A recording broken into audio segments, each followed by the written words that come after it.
forward in the lane. I expect it to kind of work like that. Final lock is Renekton for Tay, so it's going to be Renekton into Hecarim top matchup, you would think, with MB taking that rise towards the mid. We've had so many unique picks and so many strange picks here. Kind of talk to me about how these compositions are going to work here for us. What are these teams intending to do? Anytime I see Lee Sin and Syndra, I'm thinking that at level 6 and at level 9, or Syndra's level 9, when you walk into the jungle with those two characters, you automatically get priority. Like the 2v2 potential there is massive with the amount of burst damage, and I feel like that's where a lot of the pivot point starts for Vega Squadron. And then you have the likes of the Karthus and the Hecarim, which have so much scaling and team fight ability on them. Whereas on the other side, it looks like a much more standard composition from INTZ. Everyone's probably used to seeing these champions again and again, and when you have a Renekton, I feel like he gets a lot of the attention, the priority, especially when you have such a safe bot lane like Ezreal Prom. A little bit of an inventive composition coming out from our CIS representatives. Brazil going... standard for them. Oh, it's standard for them, but it's definitely not standard for the tournament meta so far. We'll have to see if it does end up paying dividends. INTZ, on the other hand, going a little bit more standard, playing the sort of thing that made them the champions of Brazil. The question is, can they weather the storm? Because it is going to be an almighty hurricane coming from the Vega Squadron. Yeah, and again, I expect a lot of attention to be given up to that top laner, Tay, initially on. In the playoffs, he did step up pretty massive on that Renekton as one of the carries of the team, but normally he is kind of that all-rounder type of top laner. Let's see if it pays dividends for him, giving him a little bit more of carry potential. Let's have a quick look across runes and masteries, because it's always interesting to see with sort of more eclectic compositions, piecemeal compositions, exactly who is taking what. We have Dark Harvest on Gadget, Electrocute on No Man's, Conqueror on Ananasik on that Lee Sin. It's Klepto Ezreal down towards the bottom lane as expected, and the rest of it, it's going to be Conqueror Rek'Sai, no Halo Blades for Shinny here. Would you like a fun fact, Medic? I love fun facts, Frost. Ananasik. Are you channeling quick shot for this? Is this a quick stat? No, quick please, fact? let's not do that. Okay. Ananasik means pineapple. Okay, that makes it, because ananas is pineapple, isn't it? Yes. And that is much easier for me to say than to butcher this poor man's name. So Okay. if it's cool with you, You're going to say pineapple. the jungler of Vega Squadron is pineapple. Okay, We'll use Ananasik a couple more Yes. times. We'll ease you into it. I know everyone hold hands. that's fine. I can do this. He's going at that. Yes, in team fights, I'm probably going to say Ananasik, because if I say something like pineapple throws out the Dragon's Rage kick, that's going to just make me giggle. I think that just sounds cooler. And pineapple with the kick onto the back. No, I'm going to go with Ananasik, but I will join you on your pineapple hype train for a little while. So for this matchup in particular, I was really looking at the 2v2s to kind of settle the score. No Man's gets a lot of praise in the CIS. I think he's a very talented mechanical mid laner. And again, on Syndra Lee Sin, there are very obvious power windows where this 2v2 is just a very big deal, has a lot of kill pressure. But I feel like it's kind of lopsided a little bit. I kind of weight No Man's over Envy. I'm curious if that's how the matchup will actually go for them as individual players. But I weight Shinny over Pineapple. And so kind of in the 2v2, it feels like it can go either way. It really depends on which team gets the first priority, which team makes the first play. And this Space is checking into whom? regardless of matchup. I actually have just been very impressed with Shinny's pathing. I think sometimes, though, he can go a little bit over-aggressive, but he tends to be a very smart jungler about the game and read the situation appropriately. This is actually really dangerous for Santos. He was caught out with the concussive blows, and Redbird and Mills hit the level 2 first down towards that bottom lane. So Santos took a huge amount of damage, chunked out, had to use his first potion of the lane. Early level spam from Braum and Ezreal, always going to be obnoxious by throwing out those Qs. And with Mills picking up the little mana potion as well, makes it even harder to fight against them, because you can't rely on the Ezreal running out of mana in the lane. It's going to be too sustained up. Ananasik, or Pineapple, as he is better known, is going to steal away this, take away the Scuttle Crab. We did see Shinny take the bottom side one. He's pathed up towards his red buff. And for the moment, neither jungler are able to make too many forays into these lanes. But Boss is actually winning this trade into Tay in the top lane. The Hecarim has a huge amount of damage early on, and with the Corrupting Potion can just trade into the Renekton. Yeah, I feel like it was also the Corrupting Potion. So the thing about both these champions is they kind of deal with the wave in the same way, and that you want to be in the wave and you want to trade on your opponent while you're also pushing by like spamming either your Cold-a-Meek or your Rafflecopter if you're Hecarim. But having the access to the Corrupting Potion just kind of gave him the edge, and it looked like Boss just got a better position on the minion wave. Boss is going to back away just in time as Shinny was on his way up towards the top side. Shinny's actually done an entire jungle clear here, taken every single one of his camps, whereas Ananasik is just a little bit behind in terms of camp bio, but actually seems like Boss is going to stay around in that top lane, and Ananasik going to come up and try and look for a gank here. Tay might overextend, not expecting Boss to be there. Oh, Boss! Devastating charges onto a minion. And that is not a Boss move to do. He's slippery. Yes. Oh, okay, wait. This could be important because Boss actually had to... They know he stayed around, and Shinny sneaks into that top book. I don't think they're looking for a dive. I hope they are. I mean, no, I don't think they're looking for the dive. I'm pretty sure that he's just here to make it safe for him to push this wave in. That does make sense. You don't want the Lee Sin ganking from behind when the teleport comes in from that Hecarim. Tay will push in the lane. Both the junglers have a cord. And Shinny goes double longsword boots instead of upgrading that jungle item. That moment when you make me question, I was like, oh, are they going to dive? Medic seems to think they're going to dive. The thing is, I didn't think they were, but I hoped. There was a certain aspiration in my heart as the Q does connect in the bottom lane. But stunned up. The gank coming in from Ananasik, but they can't quite land the damage onto Red. But Sonic Wave will hit from the Pineapple. But Mills tanks it up for his support. Good body blocking right there. And that's how I want this lane to go, at least if you're a Vega Squadron fan. You want Gadget to have it push forward, you know, remove a lot of those creeps in the way of Santis there, and Santis should just start throwing out spears, see what he connects with. You can see Gadget has played a lot of these unique champions down towards that bottom lane. 4-0 on the Karthus. Triple Dorans. Got a 31k DA as well. He actually just grabs a Dorans for each victory that he gets on Karthus. So you think it's triple Dorans, but it's going to be Quadra.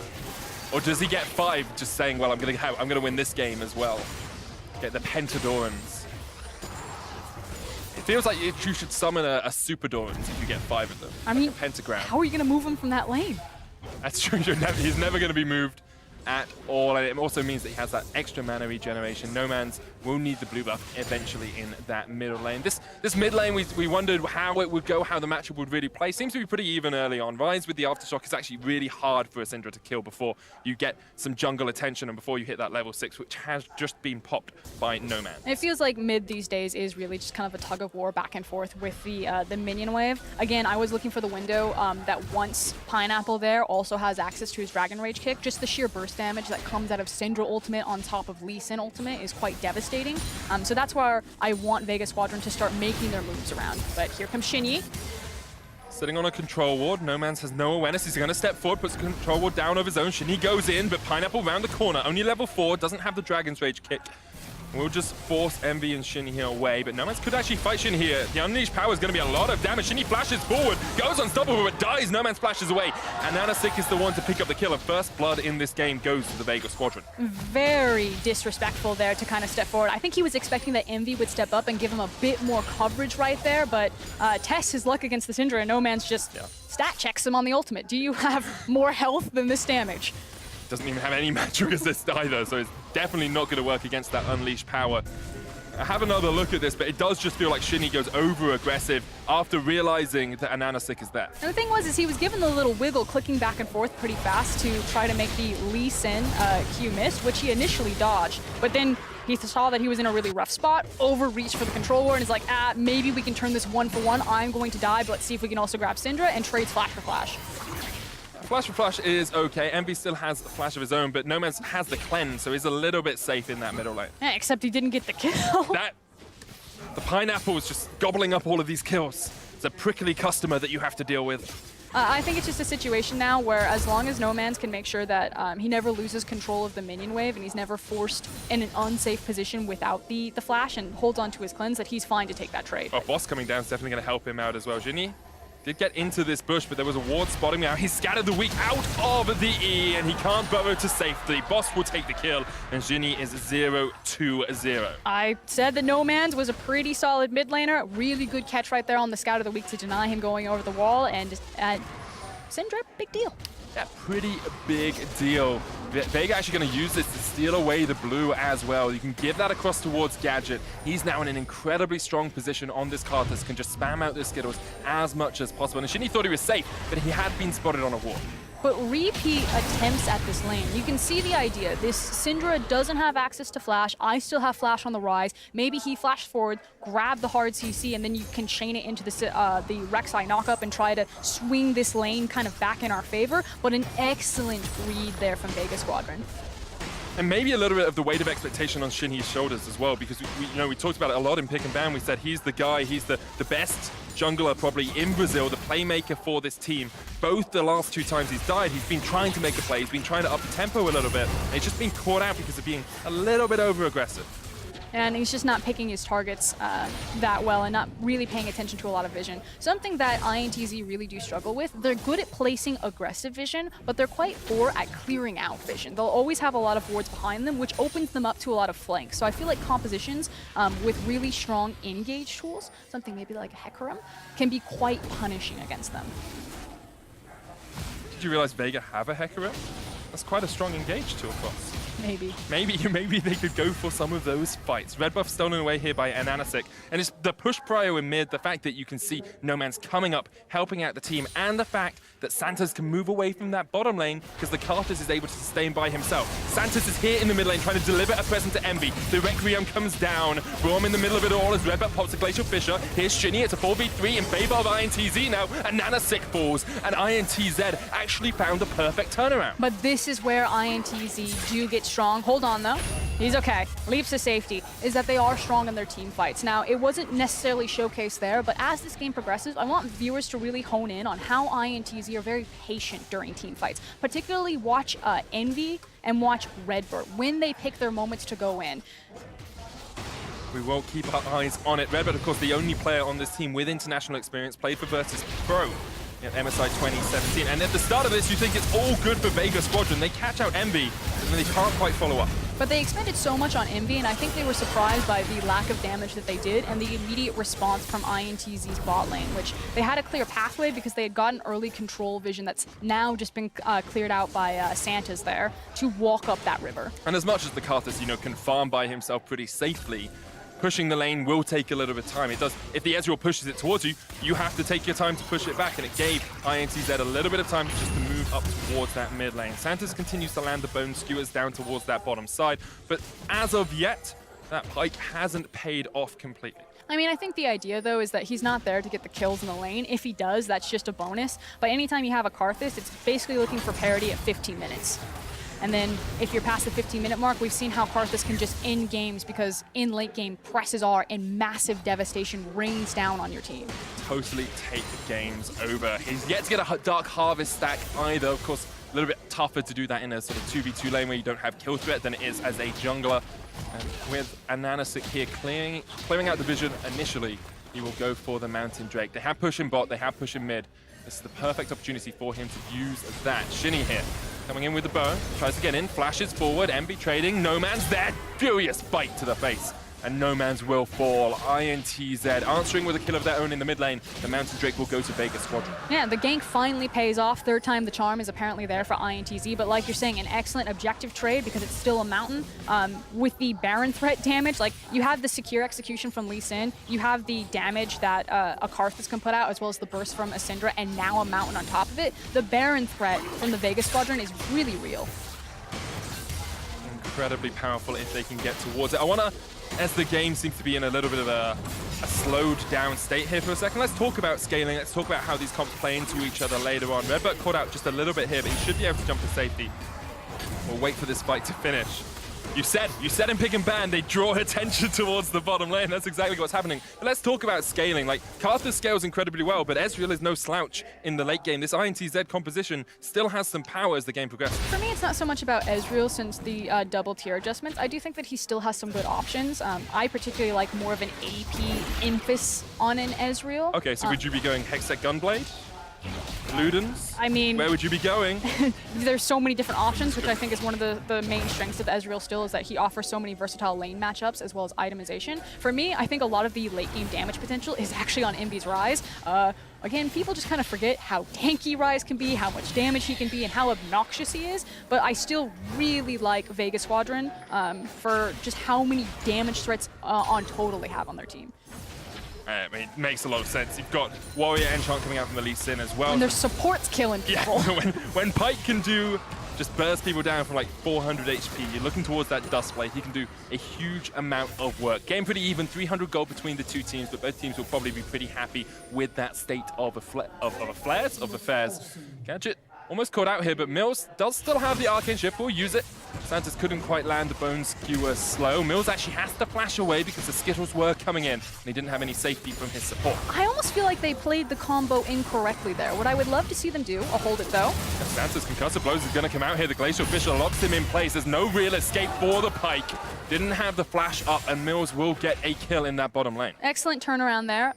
Imagine this. Imagine you're Karthus and you set the wall down and you find the slow and you just free allow Pike to run up and to throw the Bone Skewer from melee range. So it's that much harder to dodge rather than trying to open with that. I think that would be a much more successful combination of using those two champions.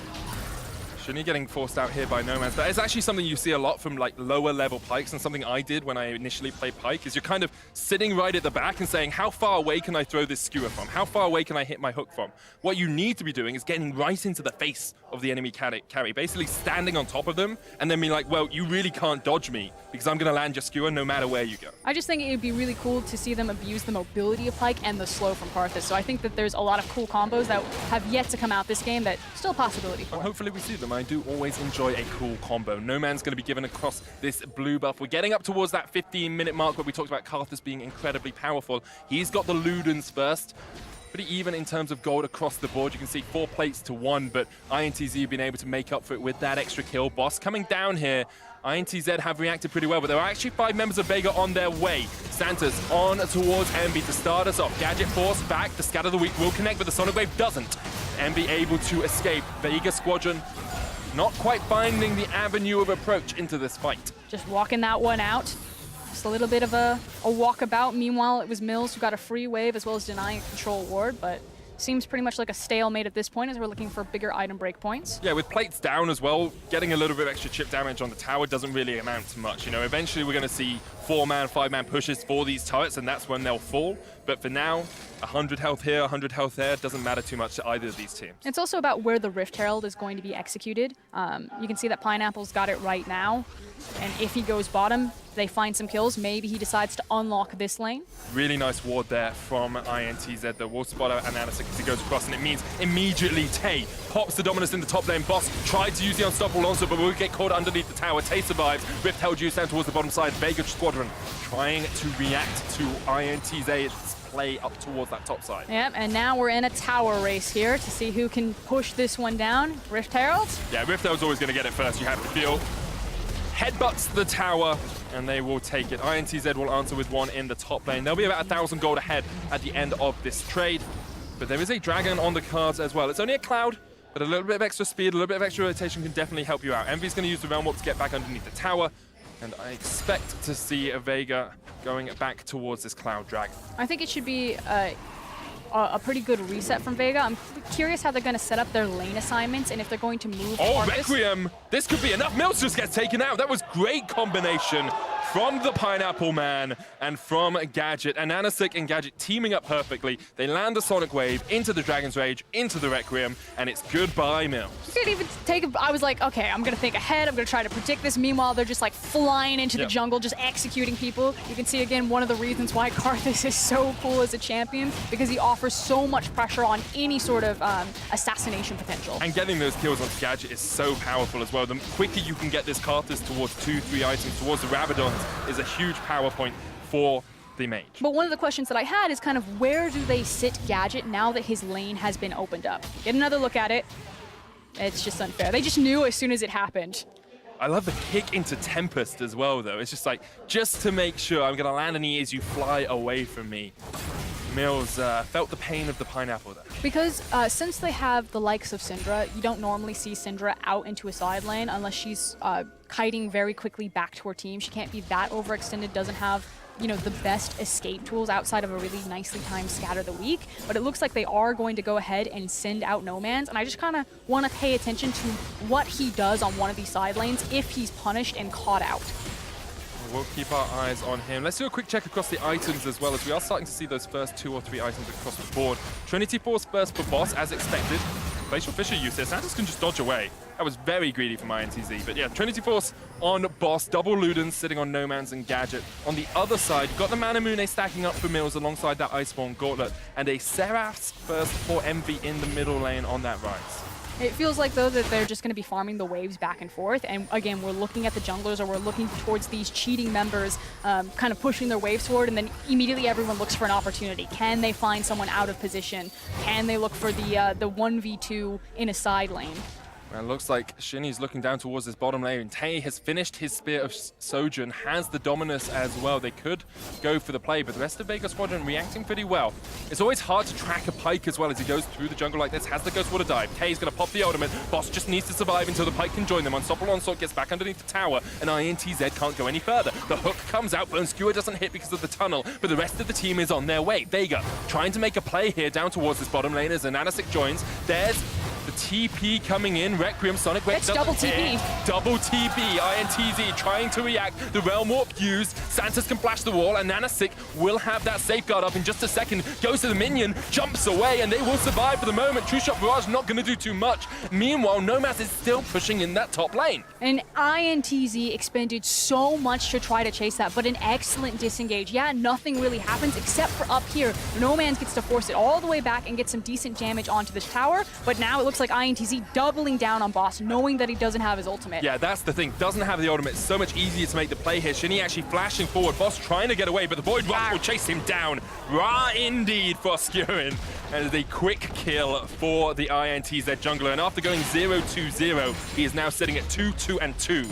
No Man's will get the top tower eventually, but Tay is in a strong position into the Heck Room in a side lane now. Yeah, and that's kind of where you're trading your power points. The fact that No Man's gets the extra experience, you can now see level 13 to level 12. Levels do mean a lot for unlocking the potential of Syndra there, versus trying to put that Heck Room down and give your Renekton a bit more teeth.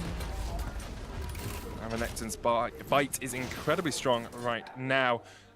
Next objectives left on the map. We do have Baron up. We're past that 20-minute mark, so it is an option, but neither INTZ or Vega feel far enough ahead to me to really go for that sort of play. You need to be making a pick first. What I like about both these compositions, though, is that if they decided to kind of take their gamble on approaching a Baron, maybe they just want to check, do you have this warded? Will you come contest this? Maybe you're a little bit slow to the play, to the ability to turn off the Baron. Yeah. You know, you can be on the Baron attack round and you can immediately fly off it with ultimate. Lee Sin can follow as well. Pyke can back roll off of it, whereas Ezreal, Ryze, they immediately turn high mobility. And compositions like this, when you do approach the Baron, give you so much more flexibility about the gambles that you'll take approaching that monster objective. Definitely does. And if Vega have done their research, they'll know that INTZ sometimes do lack that vision control. We talked about it earlier on in the early game.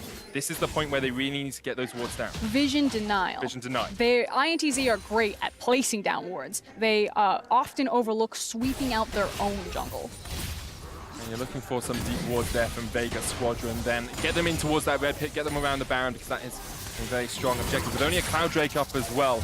Probably the biggest objective for you. Jump in here from Ananasik, going to get the knockback onto Redbird. Not Mills, not the target you really want, but the support will do. Redbird flashes though, and gets the stand behind me, 2 Mills. Good escape there from the Braum.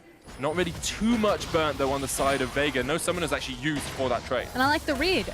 You're in a 1-3-1 position here from INTZ, so if you actually manage to break the bot lane that's been parked there, you can try to crack one of those towers. Santa straight into the Ghost Water dive there. Didn't really want to get caught out. Misses the Bone Skewer. Phantom Undertow away as No Man's forced back as well. Gadget was on his way up, but the heal will be used there from Santos. Just that passive healing, of course. Now, INTZ making a play over towards the other side of the map. Tay has flash, has dominance, and just pop the ult straight away. Knocked back with the devastating charge against the Cold and Meek. The Requiem comes out, but the Cold and Meek will not be enough to heal him up. Boss takes his second kill of the game. And this is multiple reads from Vega Squadron trying to figure out, again, how they crack or break the 1-3-1 map setup here from INTZ, and it finally pays off in that bottom lane for the Hecarim, but it doesn't really translate into much. They get the kill, they get access to the Cloud Dragon, but they're looking for something bigger than that.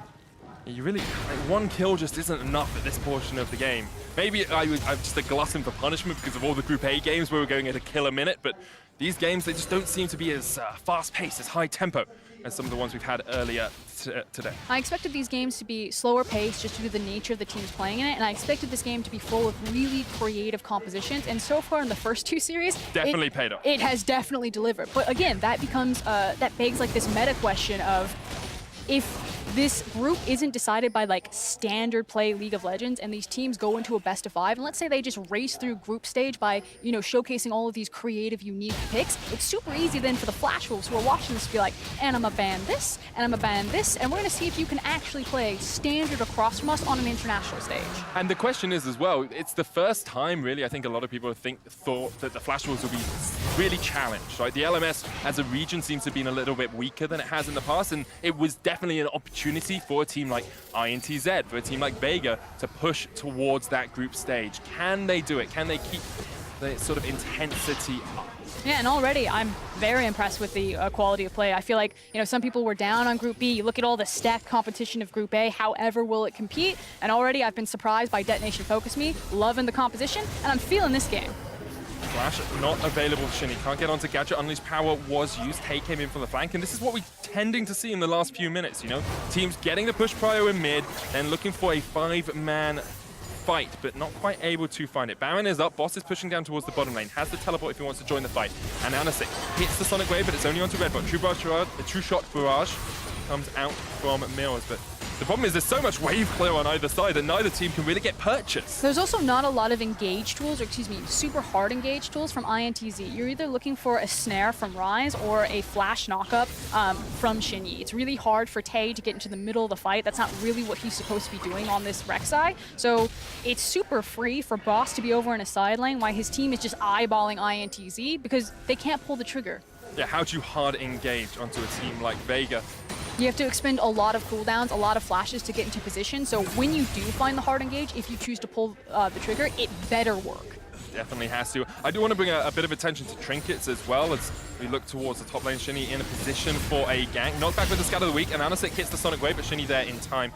Looking down the Trinkets, it's interesting to me to see one side you have 3 Oracle's lenses. That's the side of INTZ, the side that traditionally hasn't been great at clearing out wards. On the other side, only Santos has one, and then he has the Duskblade passive as well to try and spot people out. Now, INTZ have been caught out in the top lane. Envy taken out with the death from below. The Requiem's going to pop onto Shinny as well. Uses the Void Rush to dodge it out, but he just dives into his death. His demise comes at the hands of the death from below. Santos takes him out, and maybe that's a Baron call for Vega. Yeah, delayed the damage. You can see the immediate pings right there. We'll see how brave they are to pull the trigger on it. No Man's trying to fruity up, get some mana. It's going to be really hard, not only because you don't have the smite contest here, but to try to steal this Baron away from the burst potential of a Syndra and a smite. Feels like INTZ's only option is to fight, and they're not going to pull it.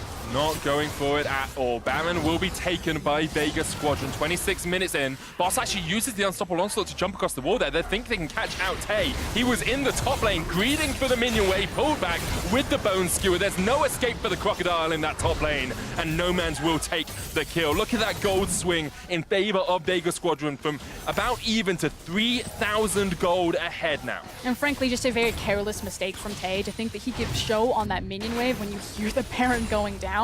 Of course they're just going to turn and kill you, but taking another look at how maybe all of this started, did they get a kill? So this was the Requiem coming out. True Shot Barrage used as well. Gadget just surviving. So this is when the kills were happening in the top lane. Gadget just about surviving and being able to use that Requiem.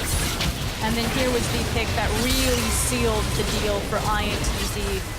Vega Squadron just racing up into the top lane, have the numbers advantage and the mobility advantage there first, and clean up the fight. Super speedy, and now we see that 5-man stack in the mid lane, or 4-man stack here from Vega, going to pay off dividends. When you have Baron buff, when you've got these empowered cannon minions, it becomes so much harder for the enemy team just to use their wave clear. Boss will join the team in just a second, and Anasic's actually gone back to pick up the wave, speeds up the minions with the Baron buff, and this next minion wave will join Vega in just 8 moments' time. And I like the fact Vega Squadron are threatening with a potential dive from Boss. They feel so powerful right now with Baron. They're a composition that can siege quite safely, despite the fact that they don't have a lot of range because there's no traditional APC, because they have the threat of the Syndra Scat of the Week. So they're looking for those windows that anytime the balls are down and there's a possibility that No Man's could stun someone up and just delete someone, that INTZ immediately need to respect. No Man's gone for the 3rd item, Void Staff, here as well, which I actually really like against this composition. You've got Hex Drinker and the Mercurial Treads in the top lane on Tay. You've got the GA for a bit of magic resist on Shinny, and then you've got, sorry, no magic resist from GA anymore, but you have the Banshee's Veil on Envy for some magic resist there as well. So he is actually getting efficiency out of that Void Staff. Vega now pushing in the bottom lane, looking for this next turret. Should be an easy enough take for them. They extends that gold lead up to about 4,000 gold right now. Trade here, Unstoppable Onslaught, the Requiem. Envy does have the Ceres, has quite a lot of shielding. Very strong rise. We talked about how well he scales up, and you said he's going to be their main damage threat as the game does progress. INTZ showing us that Envy still is here to party. I just feel like when you have a champion and your role isn't just like assassin or mage, but it's like tank, assassin, machine gun, mage, mobility, that maybe the champion's in a healthy spot. Rise is just very good as a champion, right? He's got escape tools. At least it's not Zonya's Realm Walk Rise days. Like, that was annoying when you could just like get out. We're like, that's too much, guys. Yeah, that was the straw that broke the camel's back. Now, another dragon going over to Vega. They're triple clouding and mountainous at the moment. You've got the Rabadon's Death Cap complete on gadget. We talked about how strong that Karthus is on 2 items. Well, 30 minutes into the game, he is looking incredibly powerful. It was also that idea of, if you get your Karthus kind of, Papa Smithy talks about this all the time in the LCK, if you get your Karthus to even footing at like 15 minutes, most teams believe that the game is just over because he'll end a team fight before it begins. The scaling potential, the damage potential to open up team fights is just so massive, and that feels like where Vega are with so much burst damage on multiple champions. Yeah, because you imagine a Requiem into an Unleashed Power will take, well, Mills will be dead. Redboat would probably be close to dead unless she uses the Unbreakable Shield. You don't really have that much magic resist on Shinny either, so he's going to struggle. Envy knocked back with the Scat of the Week, using the Spell Flux to clear out the minion wave, but 3 members of INTZ are having to answer here in the top side. The only joy for them is the Baron has expired and their inhibitor line has not been broken by Vega. And it feels like if they want to win these team fights, it's kind of about surviving the initial onslaught of Vega Squadron. If INTZ can survive the Requiem as well as the Syndra ultimate, then maybe they look to kind of turn the fight or turn the tides on the fight and look for the engage. But again, you don't have a lot of hard engage options. They have shown us they can fight from behind. They did it against Flamengo in their finals. Came back from a 2-1 deficit to be able to win those 3-2. Question is, can they do it within this game? Do they have the tools at their disposal, or are they just out-comped? Are they out-drafted as we get past the 30-minute mark in this match? I think it was an issue of execution. I liked the draft, but when Shinny tried to double down on camping for his rise, on looking for the hard CC, it was just a better read from Pineapple and better play from No Man's. Good stuff around from Anasik. The Banshee's Veil was popped there. Scatter the Week used onto towards the rise. Gadget flashes away. Glacial Fissure doesn't hit from Redbutt. Wasn't predicting that the flash would come out. Tower Fort fell in the top lane for Vega. They continue just to chip away at the defenses of INTZ. Mills didn't go down the AP route on this Ezreal. Went for the Blade of the Ruin King, the more traditional Ezreal build here, and is now going towards a more of Malmortius as well. And I think that's the big thing for me. It's the fact that he felt he had to spec into the Hex Drinker there. Unfortunately for Ezreal, he can't make use of the Lifeline as most ADCs can with Phantom Dancer, and instead, like, Phantom Dancer's power curve feels so nice because you get the Lifeline passive from it while not sacrificing any of your damage potential, whereas Hex Drinker just feels so bad. And it was kind of one of the big itemization changes in kind of an ecosystem that I felt really took Ezreal down from S tier into A tier. Like, I think, again, the versatility of his lane phase, how safe he can be, the versatility of itemization still put him up there, which is why we see him continue to be played. But I feel like it was a big factor. It definitely was. Other AD carries just kind of have a much more smooth curve in terms of itemization, in terms of power. That and the double tier being removed as well from the Ezreal made it a lot harder for him to get all of that late game damage. But he is still a powerful threat. Envy building up towards his Rabadon's death cap. You have to think with the Baron live once again, INTZ will be trying to play down towards that bottom side. I do wonder if we saw Tay matching straight up into boss, whether that Renekton would be able to deal with the Hecarim. But if we look globally again, Yep. so we're talking about the Hex Drinker, you're talking about, can they deal with the tools from Vega Squadron? You have, what, 2 Hex Drinkers, as well as a Banshee Veil. The Locket looks like it's trying to come in here for Braum. Oh, fight onto Redbutt here. No man Not soon enough. him out. Redbutt surviving for the moment. Mills locked underneath the tower. The Requiem's going to come out. That will be a dead Braum. You have to feel. It's a double. He takes out Mills from about half HP there. That's the buy one, get one free. Just a pretty happy deal there for Gadget. And now Vega Squad can turn straight on towards Baron. You have to, INTZ have to fight this. You have to do something. I was thinking glass half full. I'm like, they're trying to get their defensive items, they're trying to survive it, but they're pulling the trigger. Shinny going in, pops the Void Rush, it's all onto No Man's, goes into the GA, Envy flashing forwards, get one, the Temple coming in from Tay as well, but is it too little too late? INTZ force back, Envy low, death from below will take him out, and now Vega Squadron, Gadget actually gonna die to the Baron. Gadget's behind it, the shields isn't enough, he's still alive. Tay turns on the bus, Gadget dies! Gadget is down, but the Baron goes down in favor of Vega as well. Now Tay in a 1v3 flashes away, Shinny trying to run for the wins as well. Tay with the slice and dice, but the chase comes in. It's not enough. He's down. Tay heals up from the cold. Shinny, just help him! 2v1 is Shinny. Go do it. Stop clearing the minions. CS doesn't matter. You can help your man. True Shot Barrage misses to the side. Shinny with the burrow forward. Vega Squadron on the retreat. They need to save these Baron buffs. And Anasig's going to jump across the wall, but the slice and dice is on the chase. Boss ran up towards the top side. They're going for him. They'll give away one. They'll say the Lee Sin can get away, but this Baron recall is going to be in time, and INTZ can't take them all down in time. Vega Squadron get out with Baron buff on boss and on an Anasig. So recap, Vega Squadron, they get the Baron, they have it on 2 members, which means they can at least apply it on multiple waves. I think it's actually really big that they're able to do that. They can split it up and they can start eating up this map. But I just want to say this. This was such a huge moment for Tay. This guy has had multiple role swaps in Brazil. He's constantly put down. He faces a lot of community scrutiny. He was thought to be a big problem in a lot of his teams, and he came to play today. He was in the blood, in the court right there. He was trying to hold it down, and Shinny left him.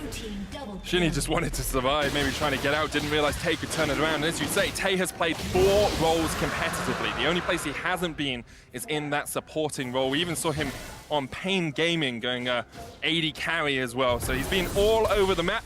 But at the moment, it seems like top lane is his island. I mean, that was the only silver lining there, is they're not dealing with 5 Baron buffs, but this is still a very heavily favored Vega Squadron game. Definitely, and with Boss surviving with his in the side lane as well, it makes that 1-4 that we have seen Vega pull out very, very effective. Now, True Shot Barrage used, going to catch out Gadget just a little bit. Shinny's on the flank, Boss pushing up towards the top lane. Vega Squadron splitting up the map a little bit. They have a 5,000 gold lead. They also have a 5 Dragon power play if they can get the Elder, which spawns in a while. Big thing, though, is that the GA was also popped for Shinny, so again, one of those defensive pieces is now the GA on Tay as well. So again, multiple Hex Drinkers, multiple GAs. The plan is survive. Survive the initial burst, then we try to turn it down. But Vega, they don't necessarily even need to fight. They can try to split up this Baron. They can try to siege the towers. Maybe they look to end it right here and now, depending on who they hit with the Scatter the Weak. Last time we saw Vega get the Baron, they weren't able to break this inhibitor line. It was one of the only reasons INTZ actually survived in the game. Now they're just saying, okay, we can group up 5, we can push this 5 and look for these inhibitors. The Cannon Minion's still alive, but Mills has some long-range pokes. One of the benefits of Ezreal is you can get these Cannon Minions down from quite a long way away. And again, it's all about that timing, the fact that you don't have a traditional ADC. With that opening, though, I think it tells me that they want to either force the fight, at least force the tower. Looking to win the fight before it starts. The Requiem comes in, the prayer to the gods. Vega Squadron, True Shot Barrage comes out, so much damage catches done, but he will go into the death divide, the knockback. So much work being done here by that Karthus in his passive. No Man takes the kill. It's 1-for-1, but look at how low all of INTZ are. Redbutt and Envy and Tay trying to defend. Shinny's gone back to base. Vega Squadron still have the teleport on boss. They have 15 seconds left on this Baron power play, and just one inhibitor tower that they're looking to take. That was the big thing. It was the fact that the tower was still standing, but finally the hit. Maybe the jungler. Yes, Hook, the death from below comes out as well. It wasn't even needed. No Man's takes his 3rd kill of the game, and Shinny, it's been a story of 2 junglers this game. He's goes from absolutely awful at the start to great in the middle, and now getting caught out. Paying off for the enemy team. Death from below as well from Santos, taking out the enemy support. And Vega now can look for the end. They can look to the push here as they go towards the bottom lane inhibitor tower. Tay slicing and dicing away. The hook back once again. Santos! Can this man do everything? He's hit hook after hook. He gets kill after kill. And Vega Squadron are looking for the win. It felt like a story of two regions. Who was going to find the redemption? Who was going to say, you remember Albus Nox Luna, you remember Kaboom, but remember my name. And it is CIS, Vega Squadron, that come out on top. Vega Squadron coming, showing us that they are here to party. They'll take their first game of MSI 2019 with a convincing win over INTZ. I know, you were looking for the Albus Nox Luna year, but it's a different CIS team this time around, and what a splash. Going through the fan favorites, now showing to their region, hey, we deserve to be here. It wasn't a fluke. It wasn't just about the cheese picks. We can make these creative compositions work on an international stage. And that's why I was thinking of Albus Nox Luna as well, because I remember the brands. I remember these creative picks that they went for, and it looks like the spirit of the Commonwealth of Independent States lives on through Vega Squadron. Of course, INTZ, it wasn't a poor game from them. Shinny had obviously a few mistakes, maybe a little bit of nerves on his first game on the stage. Could have just needed a little bit more to actually get INTZ ahead. Unfortunately, I think that's a major red flag for INTZ. Shinny did not look in form. That did not look like someone who is, you know, the best jungler in Brazil right there. It looked like a completely different animal. And if you're an INTZ fan and if you're a Brazil supporter, that's not what you need to see. You're like, I needed Shinny to have a good game. I needed him to flex on this. I thought that Shinny was going to be the stronger jungler, and Pineapple and No Man's were just the superior 2v2. No Man's had a great performance as well on that. Syndra was able to do a lot of work in that mid game. I do wonder, you know, how much is Vega going to be able to rely on picks like this? They have a lot of them, they have a lot of uniqueness, but how long can it work? I mean, frankly, even though there was a Karthus marksman there, it wasn't about the Karthus bot. Like, that wasn't the defining factor. Certainly, it helped into the team fights. He did do almost 30,000 damage. Yes, but he's Karthus. That's true. But that was mostly on the end. The early game fell apart for INTZ. Shinny got read by Ananasik. No Man's was there. They snowballed the Syndra and the Lee Sin. They were able to execute on that cleanly, and it felt like Envy didn't get the impact that he wanted to on that rise because he was being run around or his team was being picked off. So across the board for Vega Squadron, I don't think this win was because of the Karthus bot. There was a Karthus in the game, but there was so much more going on. Oh, definitely. Like, they played their composition incredibly well, and it looked like INTZ just maybe hadn't quite read them properly, hadn't quite come really at the quality level we expected them to, and you expect them to step up in their next game today. I mean, maybe they did, and maybe Vega Squadron is just that high. That's the cool thing about Group B is I honestly have no idea who pops out here. Okay, so we've actually seen the first two games from Group B now, and I think you know where I'm going with this question.